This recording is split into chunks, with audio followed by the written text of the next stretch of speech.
एक होता है, समझो, कैटल फार्मिंग यानी मवेशी पालन, चौपाया पशुपालन। एक होता है दुपाया पशुपालन, बर्ड्स फार्म। बर्ड्स के कितने पैर होते हैं? दो। दो को कर रहे हो तो दुपाया पशु, और चार पैरों वालों को करो तो चौपाया पशु। तो वो मवेशी पालन था, ये पक्षी पालन है। पक्षी होते हैं birds, that is birds farming. आप उसमें कुछ भी कर सकते हो, डक फार्मिंग भी कर सकते हो, जो भी अंडे देते हैं। डक के भी तो अंडे खाए जाते हैं, तो ऐसा देख सकते हैं। Yes, domestic foul it is undertaken. Poultry farming क्या है? दैट इज कई चीजों के लिए किया जाता है। So that is rearing of domestic birds for animal, that is egg and chicken या फिर मीट, उसको हम क्या कहेंगे? That is poultry farming. Now अब देखिए,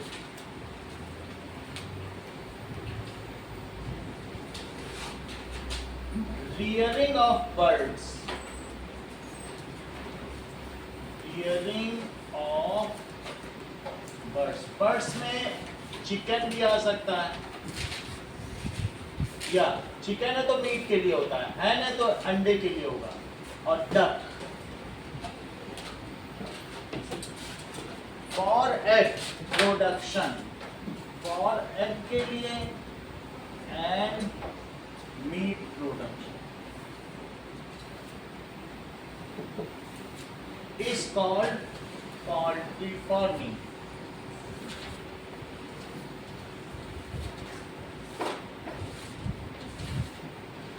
इसको poultry farming कहेंगे।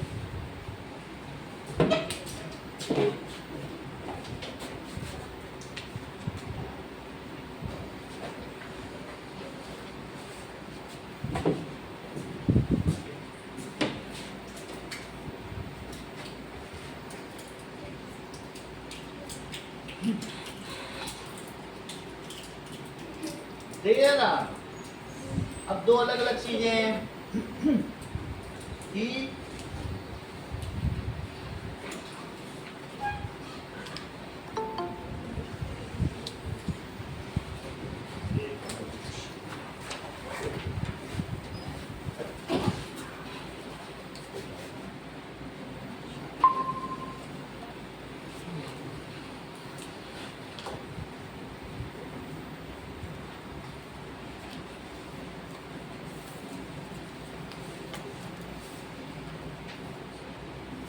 Meaning of poultry.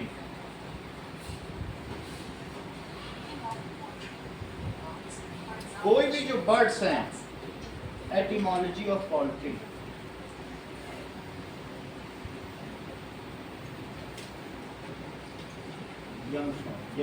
ठीक है, इसको जो भी है इसको बर्ड्स हैं।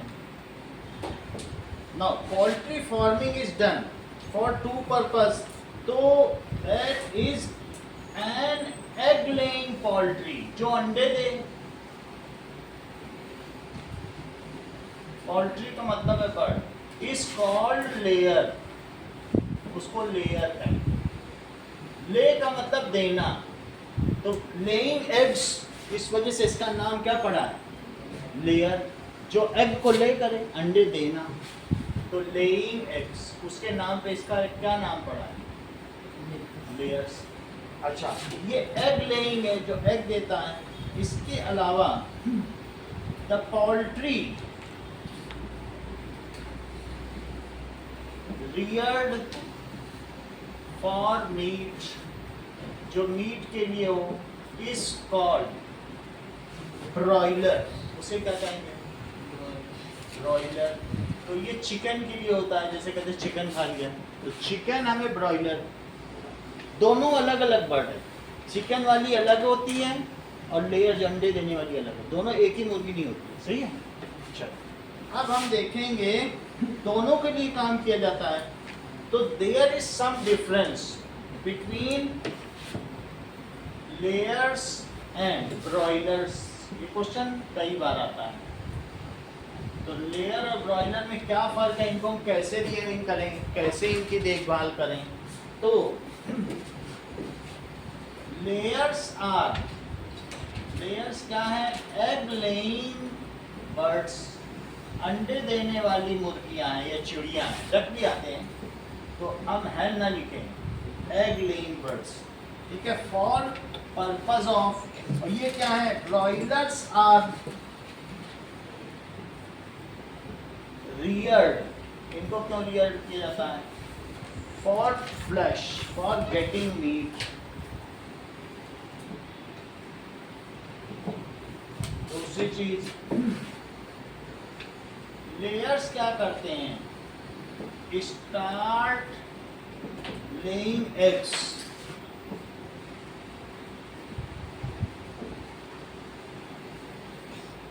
Eight age of 20 weeks. 20 weeks कितना होता है?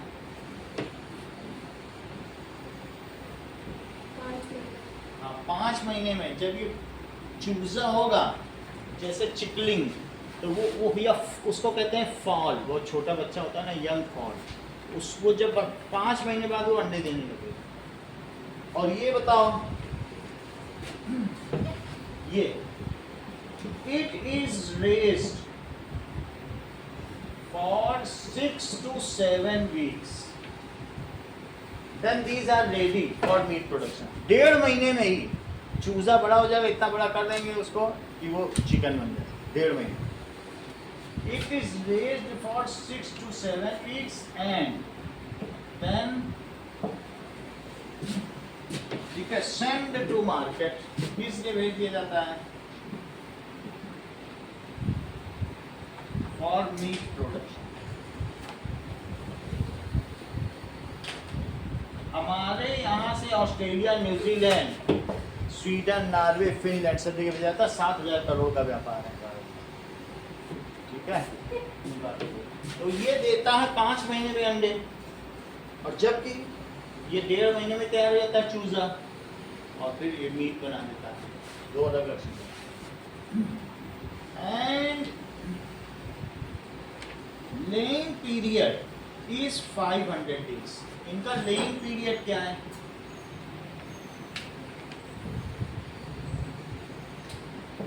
500 days। लगभग कुछ ऐसे होते हैं 2-2 दिन के अंतर पे एक अंडे देते हैं, और कुछ होते हैं कि डेली भी अंडे देते हैं। दोनों तरीके के बर्ड्स 500 दिनों तक अंडे देगा। एक अंडा 4 रुपए का आता है फैक्ट्री से, फिर 5 रुपए का यहाँ मिलता है। उसको तो आर्टिफिशियली निकाला जाता है। आर्टिफिशियली निकाला जाता है। 2 तरीके फार्मिंग के भी होते हैं, कुछ भी होते हैं। दोनों देसी अंडे भी होते हैं, फार्म के भी होते हैं ना। लेकिन फिर भी जो लेयर्स है उसका भी एक अच्छा खासा व्यापार है। लेयर्स के लिए देसी अंडे का भी अच्छा व्यापार है। हल्का लाल रंग का होता है। They require enough space and adequate lighting. They require enough space and, इनको लाइट भी दो, जगह भी दो, खूब घूमे फिरें। तुम ये बताओ अवीश, तुम दिन में ज्यादा बढ़ते हो कि रात में?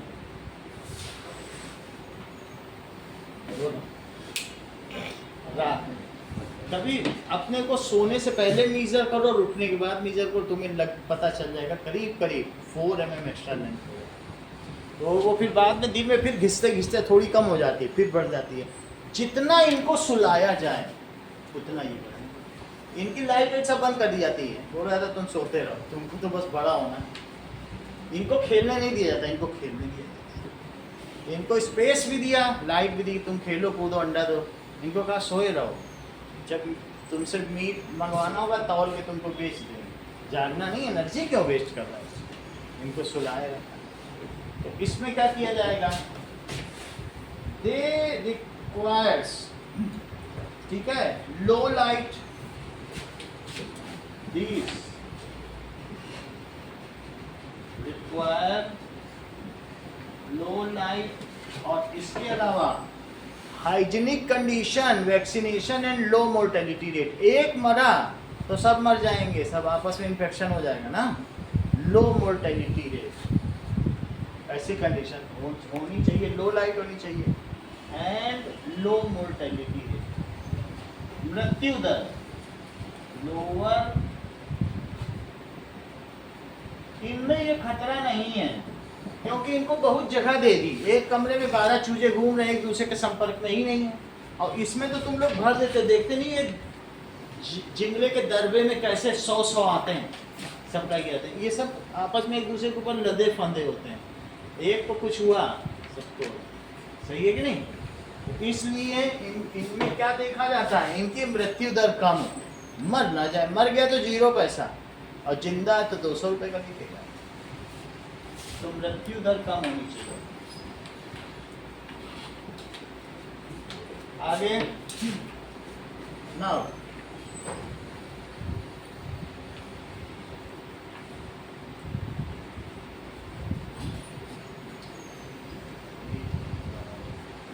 इनको क्या देना पड़ेगा? A require calculated feed.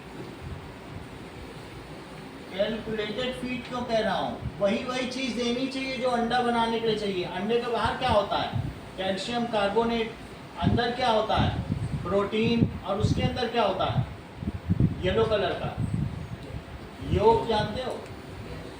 तो ये इसको बनाने के लिए जो चीज चाहिए वो देना, अंडा बने ना। They are given calculated feed with vitamins and minerals.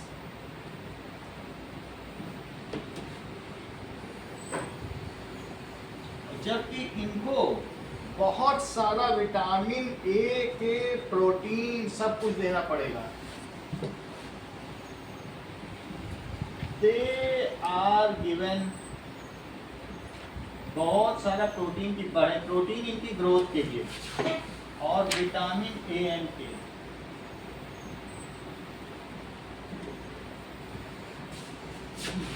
Vitamin दोनों को दिया जाएगा, बट उसमें ए और ए के रिश्ता है। और फैट भी मोटे मोटे हों, जितना मोटा होगा उसकी उतनी टांग मोटी होगी, फिर मुर्गी की टांग की कीमत होती है ना। अब देखो,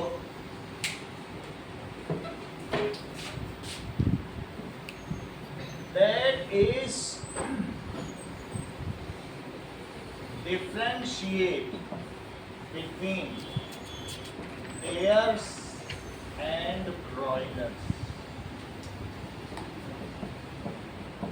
Define poultry. दो काम करो।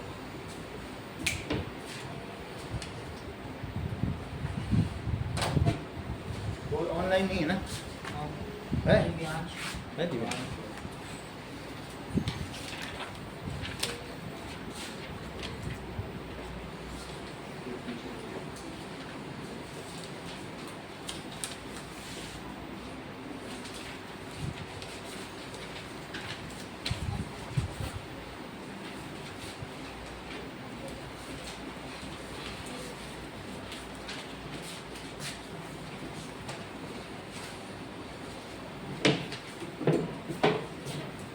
इसको नोट कर लिया।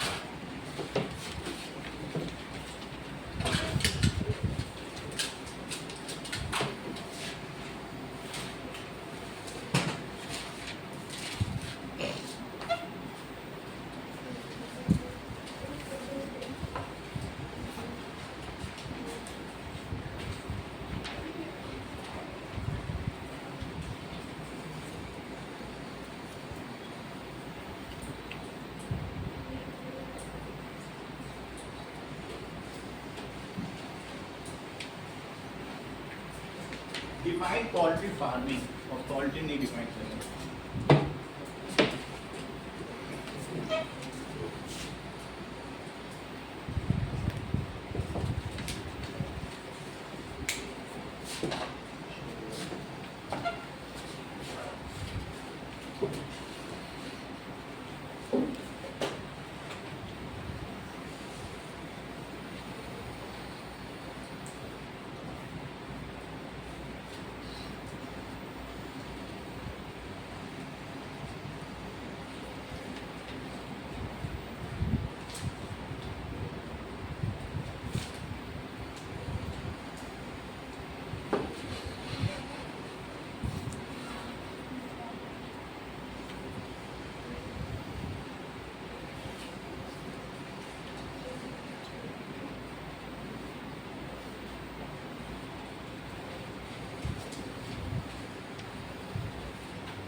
चार है।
ब्रॉयलर्स लिखे हो, ब्रोक्स लग रहा है, कैसे लिखते हो? वो ठीक है,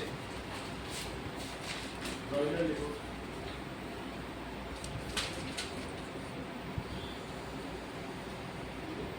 ब्रॉय बी के बाद आर होगा।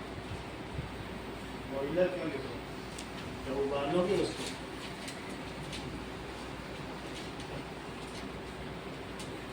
ब्रॉय ओ आई लर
अभी।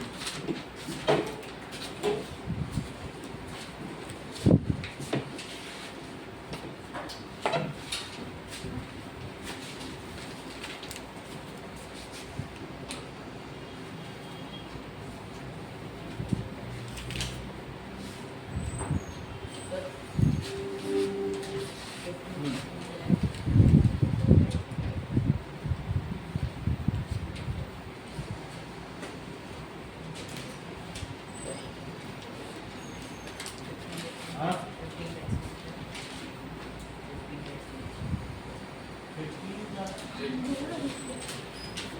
22 कहाँ से आएगा? चलो जमा करो। नहीं हो सकता है। क्या? चलो आगे का देखो। नाउ अब आप देखेंगे कि जो इंडिजिनस वैरायटी होती है मुर्गे की, वो कौन सी होती है? असील। और कर दीजिएगा। तुम बीच बीच में 2 बार खोल चुके हो, उसको रख ही लो। परसों भी तुमसे कहा था 13 उसको मई को कि मत खोलो। 4:10 पे बोला था कि नहीं? तुम्हारी तो आदत पड़ गई है। उसको खोल के लिखो ना। और बच्चों को गलत असर पड़ता है। अगर मान लो तुम डम हो, नहीं तुम्हें आता है, कुछ मूर्ख होते हैं जन्मजात, उसको वो देख के लिख लेते हैं। लिखो तुम देख के। चलो now there are 2 different varieties. एक इंडिजिनस ब्रीड है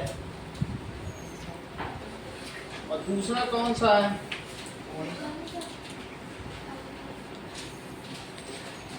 इंडिजिनस ब्रीड में कौन सा आता है? लो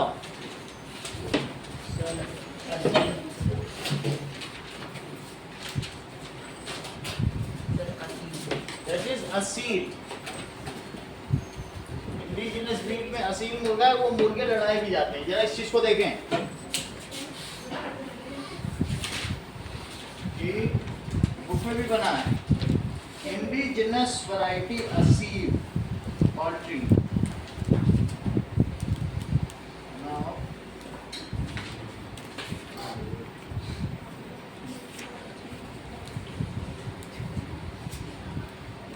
ये देखिए, तो ऐसा मुर्गा होगा ये। तो ये कई जगह तुमने देखा होगा, बाहर घूमते फिरते रहते हैं इंडिजिनस। तो ये असील है। ऐसे मुर्गे बहुत मिल जाएंगे, ठीक है। और एक होता है एक्सोटिक वैरायटी लेग हॉर्न। तो ये देखो, ये विदेशी मुर्गा है। ये भी कैसा है? ये देखो, ये तुमने बहुत सिंड्रेला एंड्रेला के पिक्चरों में देखा होगा। इस तरीके के मुर्गे विदेशी हैं, सही है। तो ये इंडिजिनस वैरायटी है। और एक है एक्सोटिक वैरायटी। कौन सी है?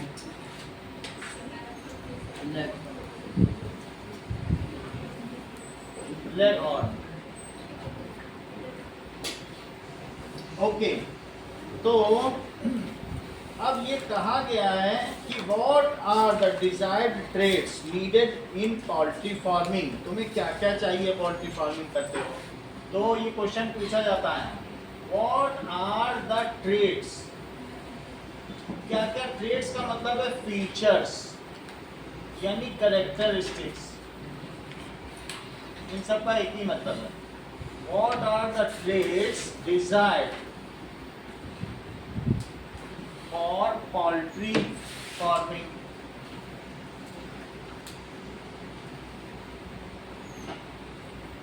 Now, इसके 5 पॉइंट आपकी बुक में दिए हैं, दिव्यांशु देखते हैं। Number and quality of chicks. पहली बात कि तुम्हारे घर में बहुत सारे चिक हो जाए और चिक चिक चिक चिक करते रहें, that is number and quality of chicks. Second क्या होना चाहिए? Drop boiler parent for commercial chick production. अगर तुम्हें क्या लगता है कि पेरेंट्स बहुत बड़े हो जाएं तब बच्चे दें ब्रॉयलर के लिए, कि छोटे से ही बच्चे देना शुरू करें? तो जितनी जल्दी बच्चे देंगे उतने सारे बच्चे हो जाएंगे। तो डॉफ बहुने ही रहें, बच्चे देने लग जाए। ड्रॉप बॉयलर ना, पेरेंट। तो draw that is drop broiler. Traits, क्या क्या करेक्टर चाहिए? तुम अगर एक मुर्गी पालन उद्योग शुरू करना चाहते हो तो ऐसे में तुम क्या चाहोगे? मान लो 2-4 मुर्गे हैं तुम्हारे पास, मुर्गी, तो तुम क्या चाहोगे? तुम्हारा घर मुर्गियों से भर जाए और वो दरबा बन जाए, मुर्गियों का दरबा, और ऐसा हो जाए और चूजे खूब घूमते रहें।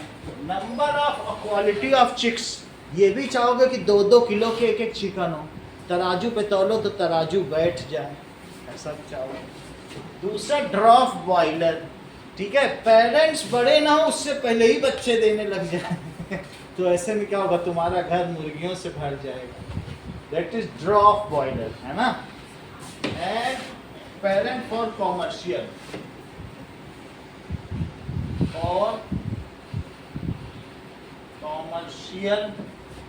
चिक प्रोडक्शन।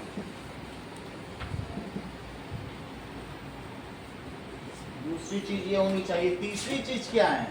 Summer adaption capacity. सबसे ज़्यादा उनको हवा मिलना, वेंटिलेशन मिलना, सबसे बड़ी बात होती है। तो जो मुर्गे ऐसे हों गर्मी को बर्दाश्त कर सकें, समर एडाप्टेशन कैपेसिटी। नहीं तो इनहाइजीन, स्मेल, फाउल स्मेल, ये सब समर में बहुत ज़्यादा होती है। टॉलरेंस टू हाई टेम्परेचर,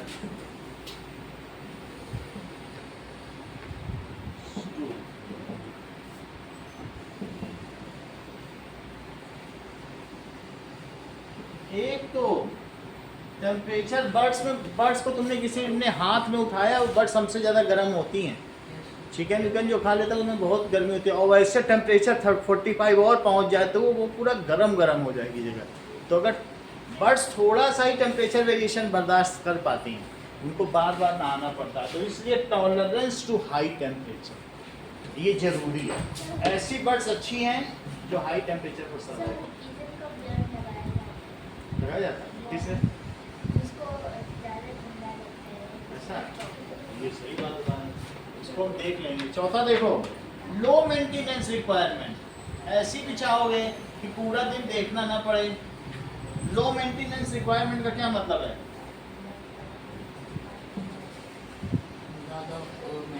ज़्यादा मेंटेनेंस की जरूरत ना पड़े कि बार बार वैक्सीनेशन दे रहे हैं, उनको टेबलेट खिला रहे हैं, ऐसा नहीं है। ऐसे बर्ड्स हों जिनमें इम्यून सिस्टम ज़बरदस्त हो, ज़्यादा देखने की जरूरत नहीं है, जिंदा रह सके। और एक ऐसा नाजुक सा बर्ड है, पता चला गर्दन टेढ़ी हुई तो कभी कुछ हो रहा है, वो लोग नाटक भी करते हैं, मुर्गे उर्गे लोग, तो उसमें आप देखोगे तो ऐसा लगेगा उलट जाएंगे, मर गए हैं, वैसा भी करते हैं। लेकिन लो मेंटेनेंस रिक्वायरमेंट का मतलब क्या है कि उनका इम्यून सिस्टम अच्छा होना चाहिए और वो किसी भी कंडीशन में सर्वाइव कर सके। मेंटेनेंस, लो मेंटेनेंस रिक्वायरमेंट, ठीक है, मेंटेनेंस ज़्यादा नहीं होना चाहिए। और जो एग लेइंग बर्ड हैं वो ज़्यादा बड़ी नहीं होनी चाहिए, क्योंकि वो छोटी हो तभी अंडे देने लग जाए। उनको क्यों बड़ा करना? उनसे हमें मीट तो चाहिए नहीं, मीट चाहिए होता तो केजी तो। ड्रॉफनेस फॉर लेयर्स, छोटे हो और अंडे दे, हमको तो अंडे से मतलब है, उनके साइज से तो मतलब है। तो लिखा है reduction in size of egg laying birds, reduction in size of egg laying birds, ठीक है। ये सारी चीजें हैं। आप ये समझो कि दाल का छिलका खाते हैं ये लोग, क्या खाएंगे? दाल का छिलका, चूना वूना का चिप्स भी खाएंगे, और देते हैं हमको कितना फ्रेशस अंडा, हाई प्रोटीन। लो प्रोटीन खा के हाई प्रोटीन देते हैं। तो क्या एक जो लेयर्स है या चिकन है, क्या वो मशीन नहीं है प्रोटीन को अच्छा करने की? तो उसमें जाएगा खराब प्रोटीन, दाल का छिलका, वो हम कुछ नहीं खा सकते, लेकिन जो निकलेगा वो अंडा। सो एग क्या है? ये अमीरों के लिए प्रोटीन की मशीन है, वरना बाहर प्रोटीन सप्लीमेंट देखने जाओ, एक जो 250 ग्राम या 200 ग्राम में 500 रुपये का मिलता है। तो ये क्या है? भारत के लिए, भारत जैसे देश के लिए जिनको प्रोटीन की रिक्वायरमेंट है, उनके लिए मशीन है। अभी सीरिया में देखो, एक आदमी को अपने बूढ़े बाप के लिए एक अंडा चाहिए था, वो इतना महंगा है, वो 500 रुपये, वहाँ के सीरियन जो मनी है वो लेके गया अंडा। युद्ध का समय चल रहा है और वहाँ पर उसके बूढ़े बाप के टांगों में दर्द था, तो वो लेने गया, उसको गोली लगे, वो वहीं मर गया। एक अंडा लेने गया था, या 5 रुपए का मिलता। तो आप समझिए कि इतनी जरूरत थी, समझ में आई बात कि नहीं? ये कहानी बहुत ज्यादा वहां पे चली। तो 5 चीजें हैं, अगर ये कॉस्ट ऑफ पांचों चीज बता देते हैं तो फिर इनको इनाम दो। Traits desired trade during poultry farming. low maintenance requirement or no and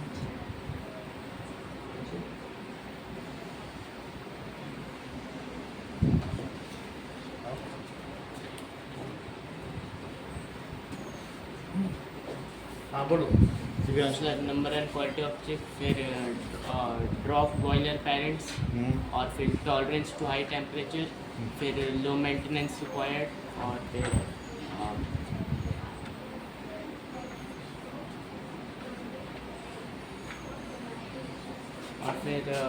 reduction in the size of egg layers of birds. ठीक है, इसको रिपीट करो अनवी।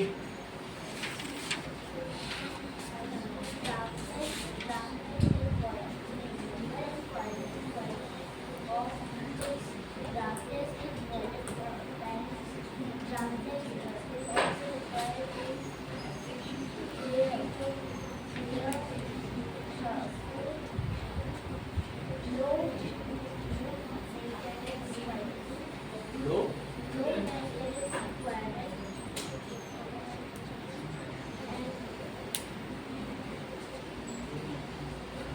उधर नहीं दे, बोलो Sachi. Low no need number.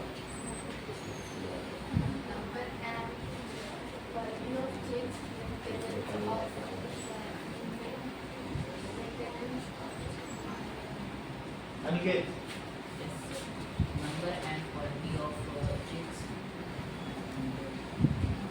low maintenance requirement, summer adaptation, high temperature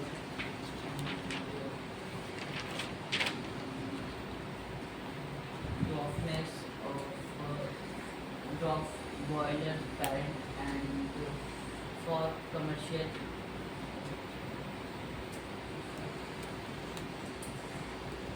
इतना सब सही। अब ये दो चीजें उधर मत देखो, ये बताओ इंडिजिनस वैरायटी का नाम और एक एक्सोटिक exotic leghorn, indigenous में asi। चलो इतनी बात समझ में आ गई। अब आगे की बात करें। ये लो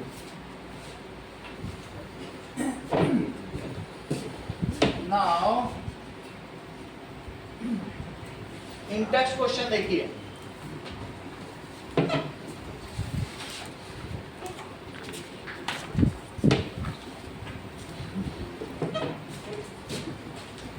discuss the implication of following statement. क्या कहा गया है?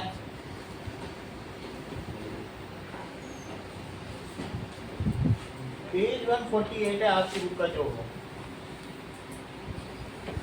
तो पूछा गया है कि क्या हम एक हाई फाइब्रस प्रोटीन देने वाली मशीन माने मुर्गियों को, क्योंकि वो क्या करती हैं, अंडे लो फाइबर को खा के हाई फाइबर दे रही हैं। तो poultry birds utilize agricultural products. Question में क्या पूछा गया, पढ़ो। क्वेश्चन में कहा गया है कि most efficient converter of low fibre food to highly nutritious protein. Low fibre होता है फूड और अंडे में बदल देती है, और अंडा तो ये जो लोग होते हैं स्पोर्ट्स पर्सन उनको भी दिया जाता है। तो समझो कितनी अच्छी क्वालिटी। जो नेशनल और इंटरनेशनल खेलते हैं वो भी अंडा खाते हैं। तो क्या वो हाई फाइब्रस न्यूट्रिशियस प्रोटीन नहीं है? तो ये कौन कन्वर्ट कर रहा है इसको? That is chicken. तो क्या हम इसे ये माने कि पोल्ट्री फार्मिंग बहुत अच्छी चीज है ना? देखो पोल्ट्री, नोट करो, पोल्ट्री बर्ड्स यूटिलाइज, ये क्या करते हैं?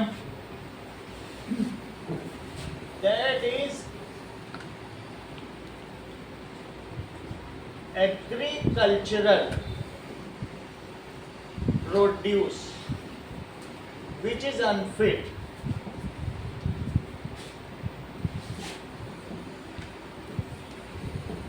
for human consumption, उसको वो खा लेते हैं।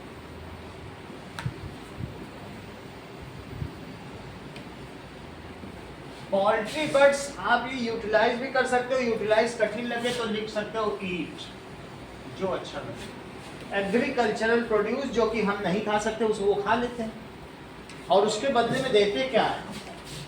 And in return they give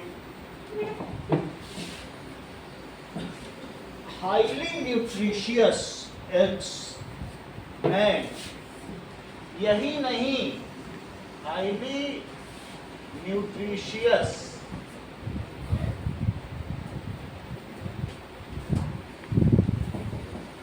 eggs and high quality meat. Chicken को सबसे अच्छा माना जाता है, मटन से ज्यादा। बकरे का मीट मटन कहलाता है, और इनका तो कहीं को कहते चिकन खिलाना। सर तभी तो सर जो मतलब कैंसरलाइज पेशेंट होते हैं उनको सबसे ज़्यादा मतलब प्रोटीन का ज़रूरत होता है, तो ये उन्हें बोला जाता है या तो आप अंडे कंज्यूम करो या तो आप चिकन का मीट कंज्यूम, है ना, ये सही बता रहे हैं। और एक मूवी आमिर खान की आई थी, तो उसने अपनी बेटी को, वो फोगाट थी, कौन सी, कुमारी को उसको चिकन खिलाया, मतलब हाई फाइबर्स है तभी वो कुश्ती लड़ पाई। दैट इज, एंड दूसरा क्या है? High quality meat, high quality meat. इसलिए so poultry farming is a bright business in world, क्योंकि लोग को लेके ये बदल जाए। So these are good converter. अगला सवाल देखें, कह रहा है what management practices are common in dairy and poultry farming. तो क्वेश्चन, नेक्स्ट इंटेक्स क्वेश्चन देखिए, उसी पेज पे है। तो साची तुमको क्या लगता है dairy farming and poultry farming में कॉमन क्या है?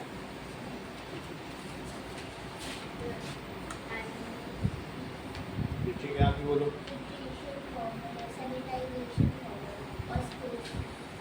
स्पेस, यही चीज हो बता रहे ना। अब जरा देखें सर और एक और पॉइंट कर सकते हैं कि दोनों को पैसों के लिए रिलेट किया जाता है। दोनों को मतलब जो उनका मतलब हम जैसे हम उनको जो इनपुट देते हैं और जो हमें आउटपुट मिलता है, दोनों से हमें मनी मिलता है। मनी मिलता है, ये भी सही है। चलो, तो इन बोथ, दैट इज क्या, इन बोथ पोल्ट्री करना हो, वैसे उन्होंने बिल्कुल ओरिएंटेड बता दिया है, poultry and dairy farming.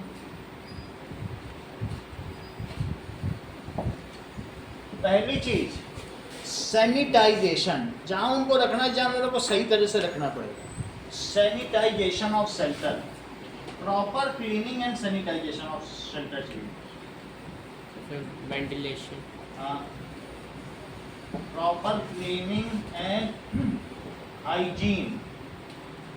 Hygiene की स्पेलिंग बताओ। यही है।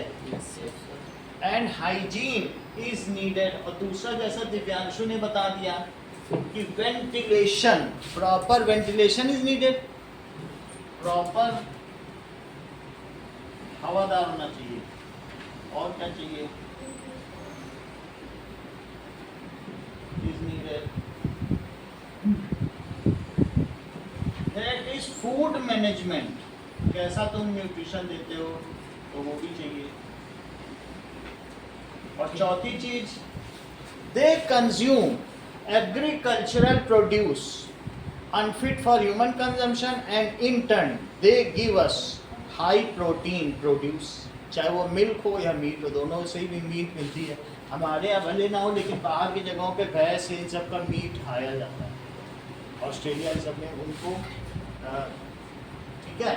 तो दैट इज, दे कंज्यूम, वो लोग क्या खाते हैं? चूनी भूसा खाते हैं। दे कंज्यूम एग्रीकल्चरल प्रोड्यूस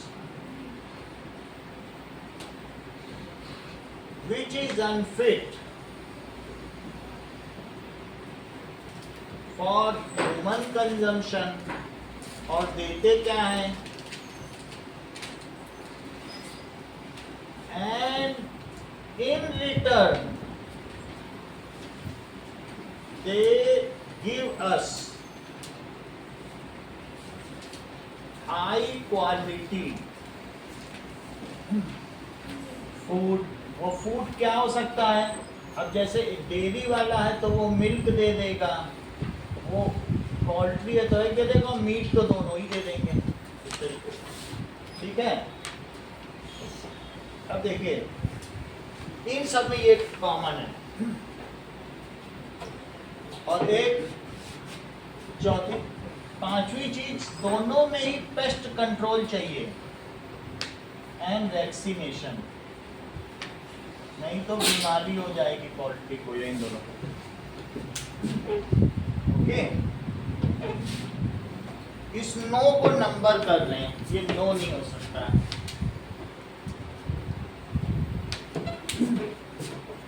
आपको दो सवाल करने हैं, एक तो ये वाला करना है और एक ये वाला। चलो इसको हटा दें।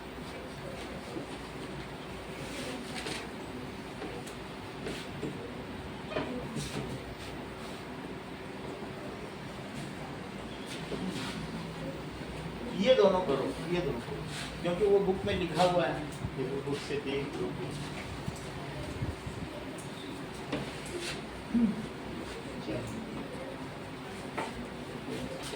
पहले इसे करो फिर पेज पलट वापस फिर पढ़ लेना एक बार।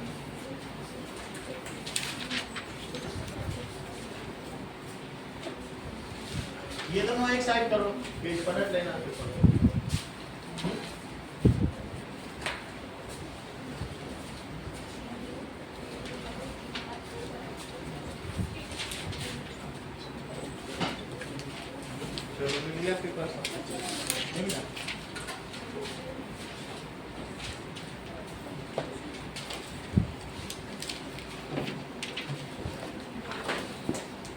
ओके, यही दोनों करने हटा दें।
चलो चलो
क्या बता रहा है? नेट खत्म हो गया? नहीं सर यार शुरू किया। अच्छा, ये फिशरी से होता है, वो पालते हैं, एक्सपोर्ट करते हैं। जो मल्लाह लोग होते हैं पानी में जाते हैं और फिर उसको जगह जगह फ्रेश फिश भी खाई जाती है, ड्राइड फिश भी होती है जो पैकेट में बंद की जाती है, दोनों तरीके की खाई जाती है।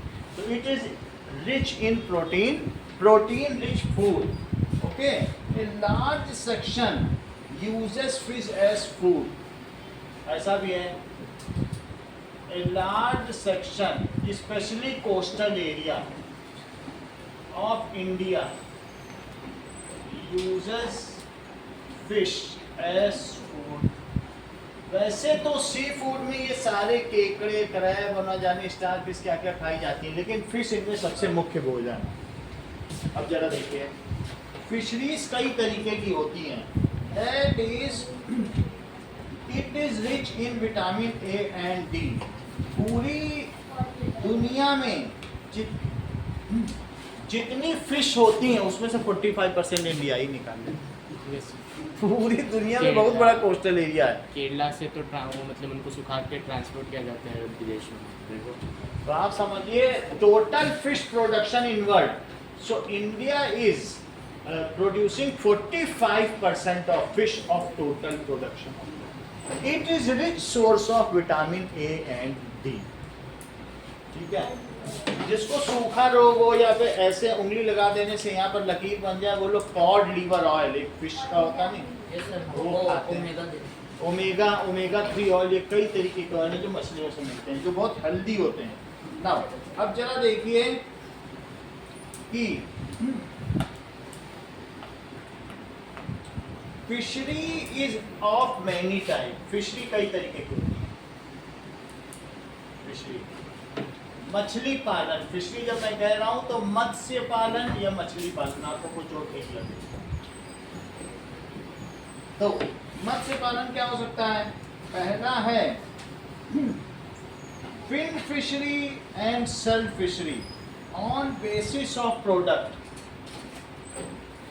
बेसिस ऑफ प्रोडक्ट, कुछ ऐसी मछलियां होती हैं जिनमें फिन्स होती हैं, तो उनको क्या कहेंगे? Fin fishery. जैसे रोहू मछली जिनमें इस तरीके के फिन हो, तो उनको कौन सी मछली कहेंगे? Fin fishery. अब कुछ ऐसे होते हैं जिनमें ऊपर क्रैब, ये क्रैब देख रहे हो, केकड़ा, इसके ऊपर बहुत हार्ड खोल होगा, उसको कहेंगे शेल। एक्सटर्नल शेल होगा, उसको हटाओ निकालो तब खा सकते हो। ये कभी शेल देगा जिसमें मोतियां होती हैं, ऑयसिस, तो उसको खोलते हैं तब वो उसके अंदर भी फ्लैश होता है, वो मीट भी खा जाता है। एक फिन फिशरी है, रोहू मछली ये सब खा लिए। और एक है शेल फिशरी। शेल में क्या होगा? ऊपर तक वो हटाना पड़ता, कैल्सीरस बॉडी होती है, जैसे स्नेल हो गया, घोंघा हो गया, ये सब चीज़ें होती हैं कि नहीं, वो भी हम देखेंगे। तो शेल में, शेल के अंदर मछली है तो उसे शेल फिशरी कहेंगे। Fin fishery and shell fishery. ऐसा तो मछली के प्रोडक्ट के आधार पर है कि हम कौन सी मछली पकड़ रहे हैं। अगर आप इस तरीके की मछली पकड़ोगे तो उसे शेल फिशरी कहेंगे, जैसे क्रैब, ऐसा होगा। अब जरा देखिए, क्रैब हो सकता है, प्रॉन्स हो सकता है, लॉबस्टर हो सकता है। प्रॉन का मतलब झींगा मछली, और लॉबस्टर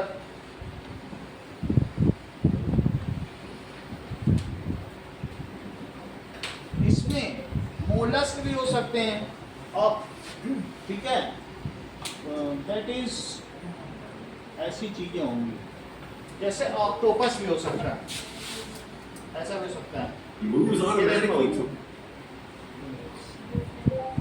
ईटिंग लाइव ऑक्टोपस। तो कुछ लोग क्या है, ये खाते भी हैं। ये ऑक्टोपस इन लोगों का ये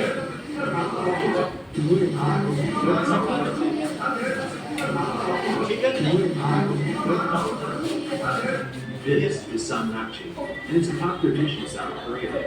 Small octopus are cut up in circles, still fresh, and they're still wiggling on the plate. The living pieces are sprinkled with sesame oil and sesame seeds. So be careful not to touch. Yeah, this is the live octopus, guys. You can see how live this is. And we're just going to...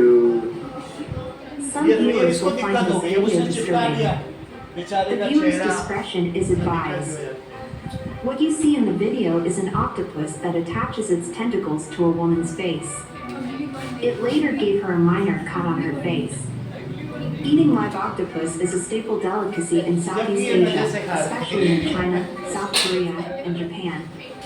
It's called sanachi in Korean and otorigi in Japanese. Approximately 6 people die each year just by eating live octopus.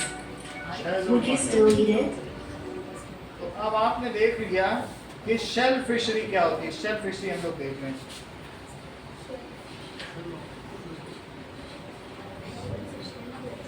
Fin fishery and shell fishery.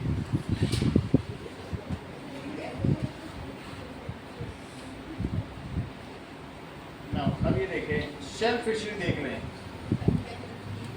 तो shell वाली कौन कौन सी? ये सारी मछलियां हैं। ये fin वाली है, तो देख रहे हो ऐसे रोहू मछली मिलती है, मृगाल, कटला, ये हिल्सा, ये सारी मछलियाँ बाजार में सब मिलती है। रोहू ये तो बहुत कॉमन मछलियाँ जैसे दिखती हैं, वो फिन होती है, जैसे मैंने फिन बनाई है। और कुछ ऐसी होती है शेल फिशरी, तो जैसे क्रैब हो गया, ये सारा हो गया। अभी जो हमने नाम लिखे हैं कौन कौन से हैं? Crab, prawn, lobster. Crab, that is crab जो है वो केकड़ा है। अब जरा देखो, क्रैब हम लोग देख लें, इस तरीके का होगा, इसके ऊपर शेल होती है। ये तुम देख रहे हो, ये जो ऊपर का हार्ड कोट है, इस पे तुम कितना भी हाथ मार दो इसको कुछ नहीं होगा अंदर, इसके अंदर ये बैठा रहता है समाप्त पैसे का। ये बहुत हार्ड होता है, कैल्सियस बॉडी। जैसे तुम वो देखते हो टर्टल या टॉर्टॉइस, उन सब के ऊपर एक हार्ड कवर होता है, ये लगभग वैसे ही। तो एक चीज तो ये आपको बता दी कि फिन फिशरी होती है और शेल फिशरीज को भी हम डिफाइन करेंगे। अगला देखो, on the basis mode of obtaining fishery. एक है on the basis of products, on basis of mode of obtaining. एक है कि तुम अपने घर में फार्म बनाओ और उसमें मछलियां पालो, उसको कहेंगे कल्चर फिशरी। और एक क्लीन, एक है कैप्चर फिशरी, जाके जाल लेके गए, बस समुद्र में जाके घेर घार के ले आए, पाल नहीं रहे, उनको दाना भी नहीं डालना है, चुपचाप। हम क्या करें बताओ? पकड़ के लाते। ये तो एक होता है कैप्चर फिशरी और एक क्या होता है? Capture fishery. और दूसरा क्या है? कल्चर। कल्चर फिशरी में तो तुमको खुद बनाना पड़ेगा। जैसे ये देखो, दैट इज फिश फार्म। ये ठीक बताती है, उसका स्कूल अच्छा ऐसा बताया। Fish farm. ये देखो, तो फिश फार्म में क्या होता है कि बहुत ज्यादा मात्रा में मछलियां। क्या आपको पता है मछली की खेती करके लोग लाखों रुपए कमाते हैं? इसके लिए सबसे पहले मछलियों के अंडों को मछलियों से निकाल देते हैं और उनको निकालकर एक छोटे टब में डालते हैं, और जैसे ही मछली बड़ी होने लगती है तो उनको टब से निकालकर एक बड़े तालाब में डाल देते हैं और 3 से 5 महीनों तक इन्हें खाना पीना खिलाया जाता है। इसके बाद इनका वजन 1 किलो से 1.5 किलो तक हो जाता है। फिर इन मछलियों को 150 से 200 रुपए किलो में मार्केट में बेच दिया जाता है। क्या आपको पता है मछली की खेती करके लोग लाखों रुपए कमाते हैं? इसको फिश फार्मिंग Ever है। farmers in Thailand cultivate ये cattle. They composite also farming release है, small धान fish में उड़ रहा है and they make a big pond Yeah, inside the that's cattle good. field and make है ना? water drains बिहार में all बहुत around होता it. है। So the small fish that are released eat the insects and इस तरीके से हम देख रहे हैं। ये कभी कभी पॉन्ड में भी करते हैं, पॉन्ड बना लेंगे इसी को ऊपर रख के, है ना, और फिर उसको जाल डाल के पानी भर दिया, और जो फिश के दाने अंडे उनको सीड्स कहते हैं, फिश सीड्स। अब ये देखो, mrigal,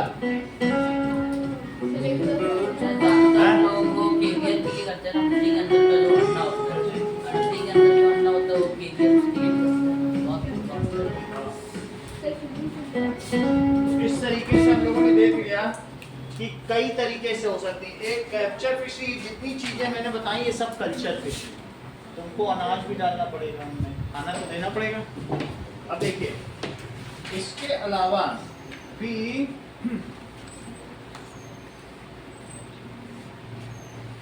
based on water source.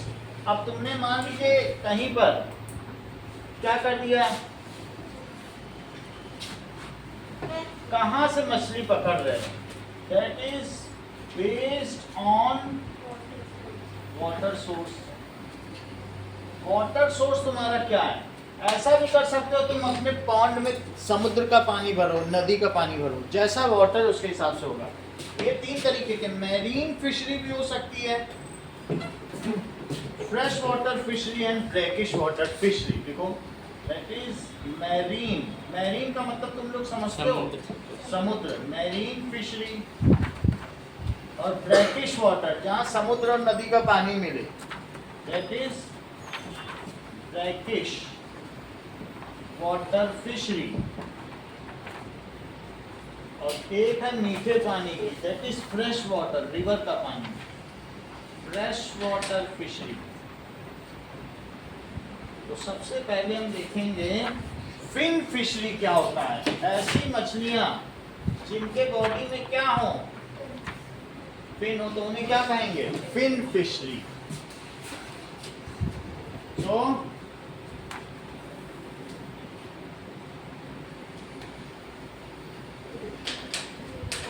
Fin fishery का क्या मतलब है? It includes. फिर भी कहीं पर तुमने ऐसा देखा है कि जहां पर ये रोहू मछली होती है उसको चाकू से छीलते हैं, उसके ऊपर फिर भी कार्टिलेजिनियस बॉडी होती है। जैसे कार्टिलेज है ना हमारा ये नोज, ऐसा उनके स्केल पर स्केल्स होते हैं, है ना। तो दैट इज, आप ये देख लीजिए रोहू मछली, रोहू मछली देखो, इनके ऊपर ये जो आप देख रहे हो यही तो कार्टिलेज है। तो ये कैसी मछलियां होती हैं? It includes cartilaginous and bony fish.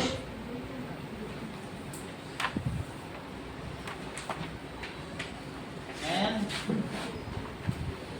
कभी किसी को मछली खाते हुए देखा है तो वो जब खाएगा तो उसके अंदर से पतली पतली फाइन बोन्स निकलती हैं, इसके भीतर देखा है? जब वो निकालेगा, फिश बोन देखा है कि नहीं? That is bone of rohu fish. जब ये खा ली जाएगी तो इसके अंदर से ऐसी बोन होंगी। ये बात समझ में आई?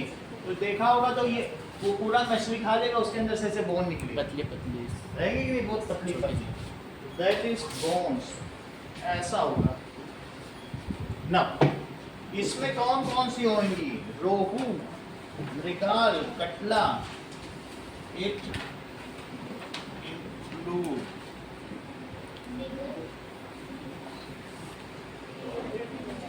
कटला। अब दूसरी चीज है शेल फिशरी। शेल फिशरी में क्या होता है? इनमें आउटसाइड बॉडी कैसी होती है? सच फिशेस, ये जो फिश होगी, फिशेस नहीं बोला जाएगा, फिश ही बोला जाता है।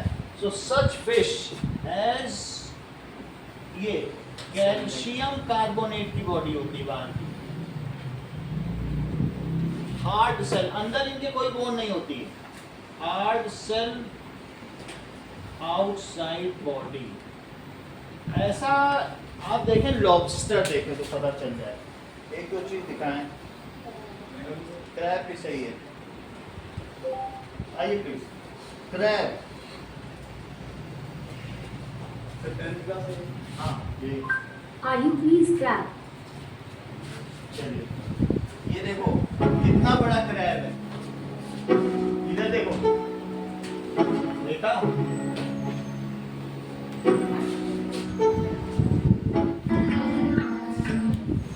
अब ये देखो, Chill, Mike, chill. Grab the best idea, but oh, the other समझ side. आ गई बात? This is crab. There we go. But और लॉबस्टर, कुछ चीजें आप देख लीजिए क्योंकि फिशरी पढ़ने जा रहे हैं। ये देखो, तो ऐसा होगा, ये लॉबस्टर है, तो लॉबस्टर इस तरीके का होगा, आप लोग पहचान कर लें। ये देखो, ऐसा होता है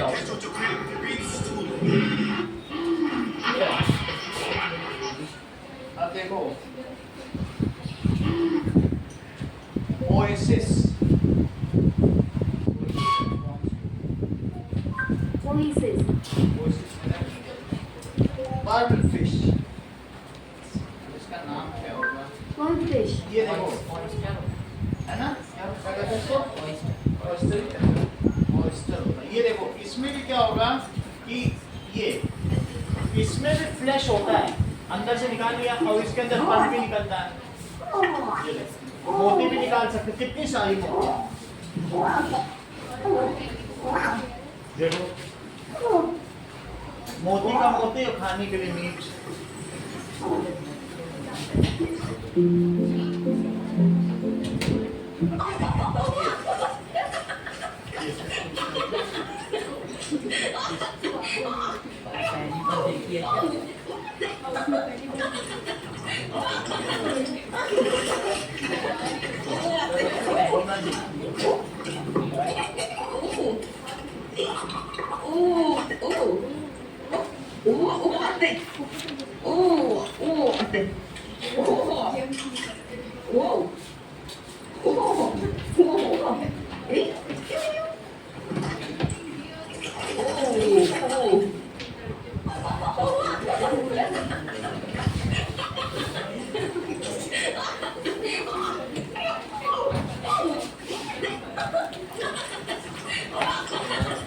इस तरीके के शेल होंगे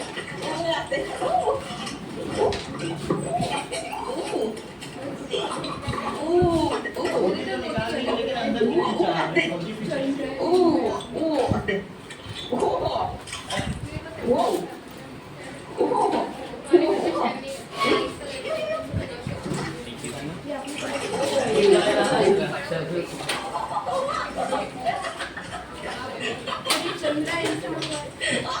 हाँ चंदा इनमें से सब्जी आई थी चलो